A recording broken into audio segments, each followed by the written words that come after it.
Señores universitarios, distinguido auditorio, tengan todos ustedes muy buenos días, buenas tardes, buenas noches. El día de hoy vamos a desarrollar el tema número 3, el mismo que lleva por título Educación formal, no formal e informal. 3.1 Marco conceptual. Educación. En inglés, education. En alemán, Bildung. En latín, educationem. En japonés, kyoiku. ¿Qué es la educación? Según Gregorio Marañón, 1960, la educación es una superación ética de los instintos. ¿Los animales pueden ser educados? Si nosotros vemos cada una de estas fotografías y considerando que la educación es una superación ética de los instintos, la respuesta es no. Los animales no pueden ser educados. Los animales son entrenados. El entrenamiento es la repetición mecánica de las actividades. Por lo tanto, la educación es la transmisión de conocimientos de un ser humano a otro ser humano, de manera que el segundo sea transformado culturalmente. ¿Y cómo transformamos culturalmente a un ser humano?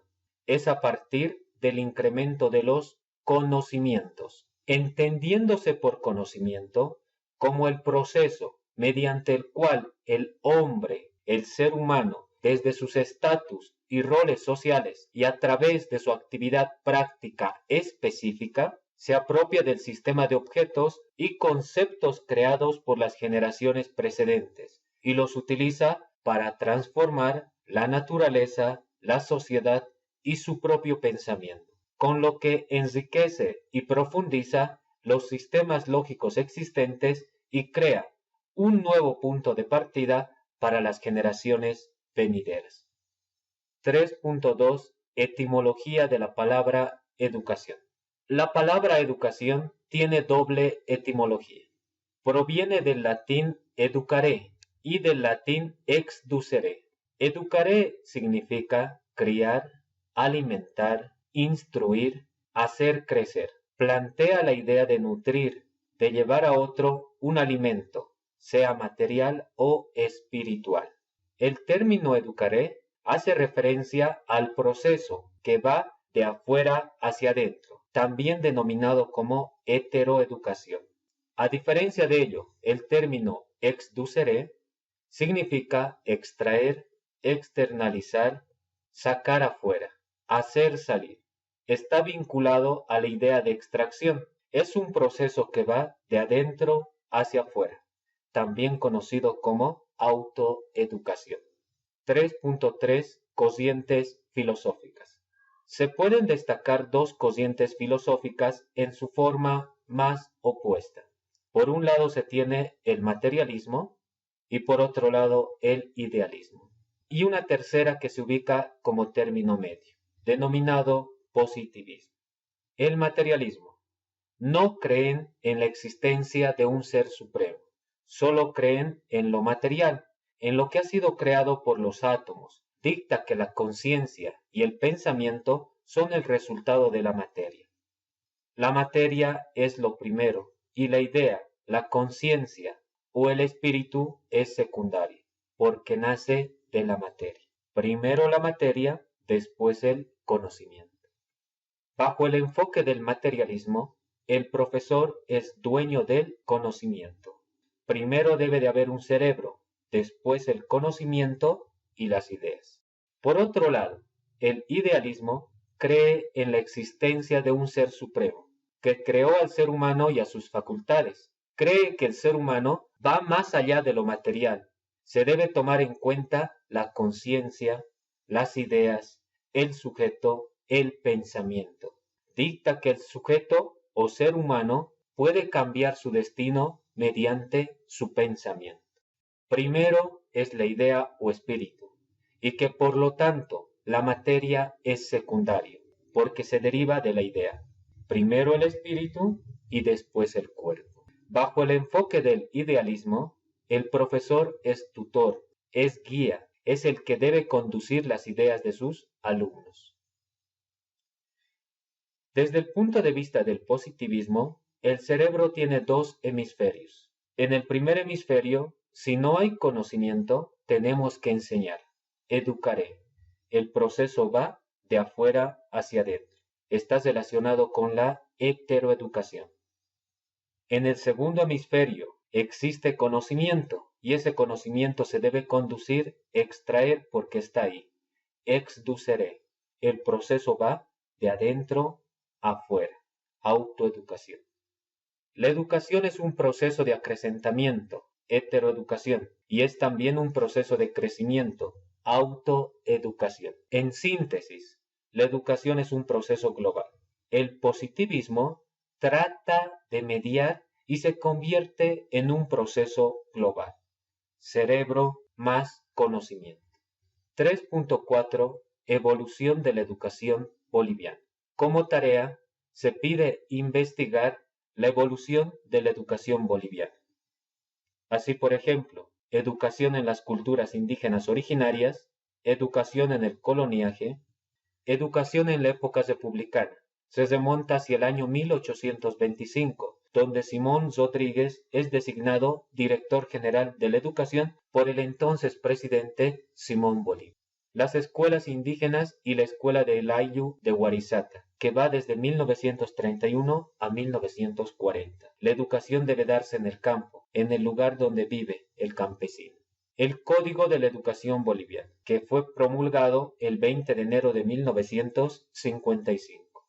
La Ley 1565 de Reforma Educativa, aprobada el 7 de julio de 1994. Y finalmente, la Ley 070 Avelino Siñani Elizardo Pérez, que fue aprobado el 20 de diciembre de 2010, donde se menciona que la educación es gratuita en todos los niveles, primario, secundario y superior, es decir, se considera la educación en la universidad.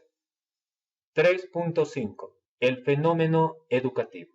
El fenómeno educativo es parte fundamental de la teoría educativa. La pedagogía es un enfoque que agrupa los siguientes 4 elementos. La filosofía de la educación trata de responder la cuestión ¿para qué se educa? La política de la educación trata de responder ¿cuándo educar? ¿Con qué educar? La tecnología de la educación trata de responder la interrogante ¿cuál es el mejor método para educar?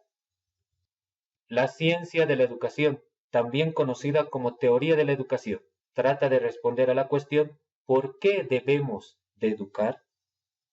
El fenómeno educativo es hecho y proceso, que consiste en la acción de una persona para propiciar el cambio de otra persona. Este cambio o resultado final debe ser positivo o favorable para el ser humano. De no ser así, no se considera como fenómeno educativo. De esta definición podemos destacar 2 palabras importantes. Hecho es una acción que se manifiesta de manera veloz. Proceso. Existe un determinado tiempo para el proceso enseñanza-aprendizaje. En la realidad existen naturaleza y sociedad. Desde el momento en que el ser humano nace, entra en contacto con esa naturaleza y esa sociedad. De manera que de nuestras relaciones con la naturaleza se generan los fenómenos naturales. Y de nuestras relaciones con otras personas se generan los fenómenos sociales, y entre ellos los fenómenos educativos.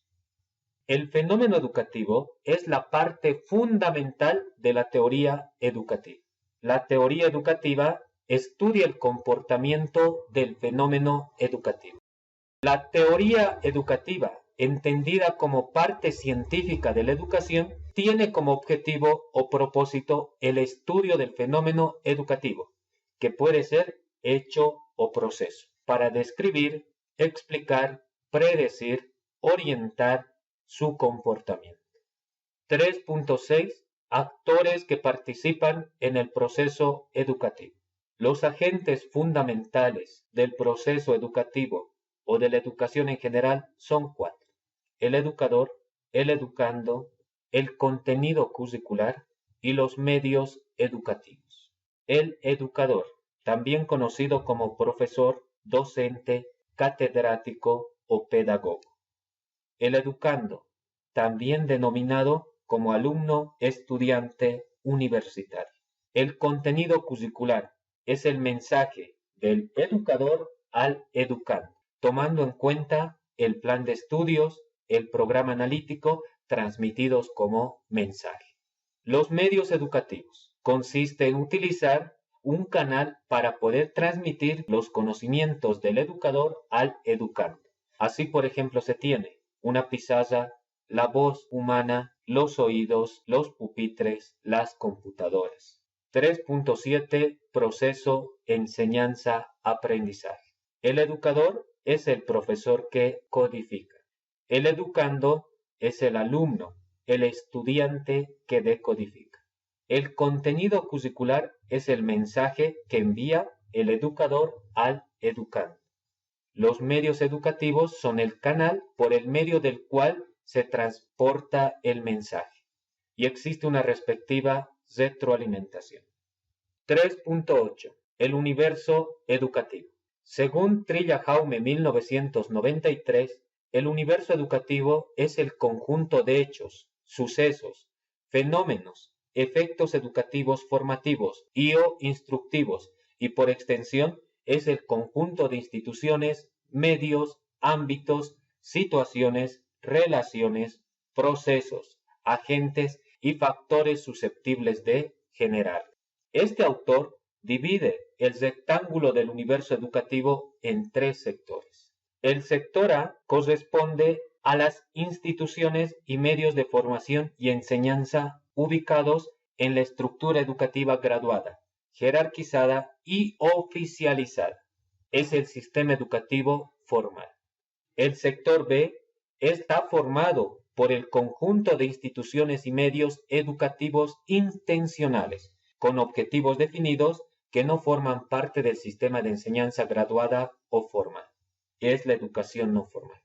El sector C está constituido por el conjunto de procesos y factores que generan efectos educativos sin haber estado expresamente configurados para tal fin. Es la educación informal.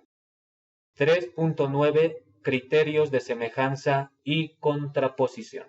Gonzalo Vázquez, en base a las definiciones dadas por Coombs y Ahmed en 1975, extrae 4 criterios para analizar la red de relaciones de semejanza y contraposición de los conceptos de educación formal, no formal e informal. Vamos a elaborar una tabla con 4 columnas y 5 filas. En la primera columna se encuentran los criterios: duración, universalidad, institución, estructuración. Luego tenemos la educación formal, no formal e informal respectivamente.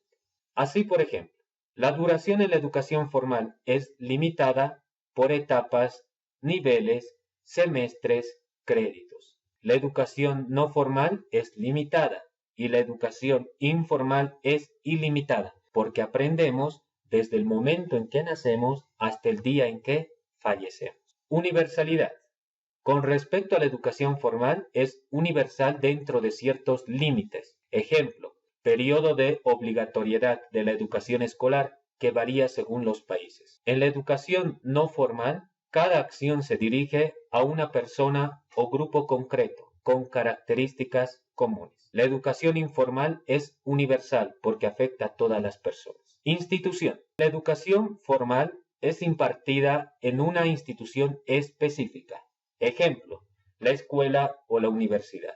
La educación no formal puede impartirse dentro de las organizaciones o fuera de ellas. Y la educación informal es la menos institucionalizada. Estructuración. La educación formal es muy estructurada, la educación no formal muy estructurada y la educación informal muy poco o casi nada estructurada. 3.10 Tipos de educación según Coombs y Ahmed. En el año 1975, Coombs y Ahmed clasifican la educación en 3 grupos o categorías: formal, no formal e informal. Educación formal. Sistema educativo altamente institucionalizado, cronológicamente graduado y jerárquicamente estructurado, que abarca desde la escuela primaria hasta la universidad. No formal. toda actividad educativa organizada sistemáticamente que se realiza fuera de la estructura del sistema formal para impartir cierto tipo de aprendizaje a ciertos subgrupos de la población, ya sean adultos o niños. Educación informal es el proceso que dura toda la vida y en el que las personas adquieren y acumulan conocimientos, capacidades, habilidades y actitudes mediante las experiencias diarias y la relación en su medio. Vive el presente para que en un futuro no te arrepientas del pasado. Muchas gracias por vuestra atención.